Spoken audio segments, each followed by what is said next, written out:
I have really three key goals here today. Goal number one, to teach you how to read other people.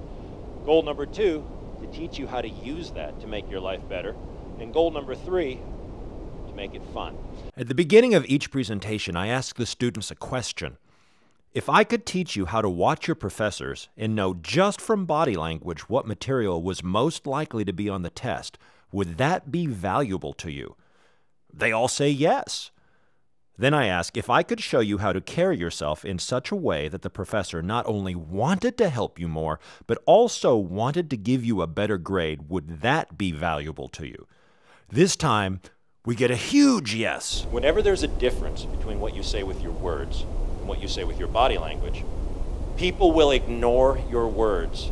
They will believe what you say with your body language. The truth is, those questions are just a way of drawing the students in. I do teach those things, but what they really learn is that the ability to communicate interpersonally is crucial to both their academic and their social success. They learn that in order to communicate effectively, they have to listen not only to what people say, but also to what they don't say.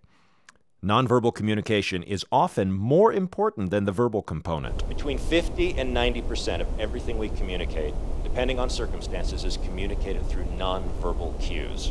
Human resource directors tell me that their greatest challenge with hires fresh out of colleges or universities is that they seem to have lost their ability to pick up on nonverbal clues. The basic rule is that we tend to move closer to things that we like or find interesting or attractive, and tend to try to get farther away from things that bother us, that disturb us, or that we don't like or don't find attractive. As a result, they have a harder time distinguishing between when a boss is offering constructive feedback and when a boss is being harshly critical. Everybody has a different set of spatial norms. We have a different idea of what our personal space is. It also varies not only from person to person, but from culture to culture. University professors tell me exactly the same thing about their students.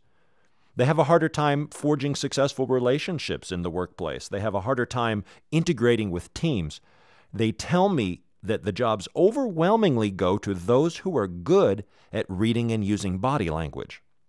Are they open or closed body language? Is their energy level high or is it low? Most important, is their focus inward or is it outward? All of this is related to the wired world that young people live in. Research shows that the more time students spend online, the less sensitive they are to nonverbal cues. Try not to move very much, but look up and down your row and notice how many of you have almost identical body language, legs crossed at almost the same angles. It doesn't have to be that way. In just a short time, I can open them up to how people communicate nonverbally, and I can make them aware of how their own body language influences other people. She closed her body off. She created a barrier between her and him. It's a psychological barrier. She's saying, this guy is disturbing to me. I need to protect myself. I teach mainly through demonstration. The emphasis is on fun. My background is in theater, and I'm also a professional mentalist.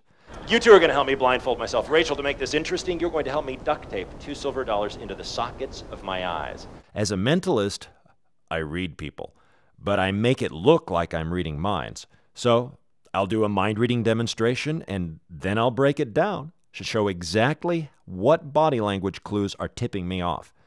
Then I'll get some students on stage, and I'll have them act out a scene, and I'll show how just slight changes in their body language can completely alter how the other person understands them.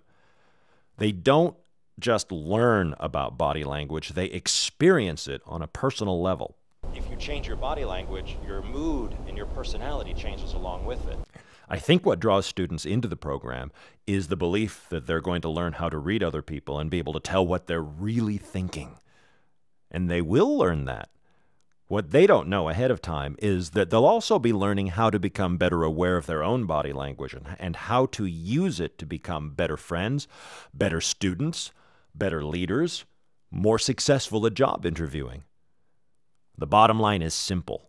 Body language equals success.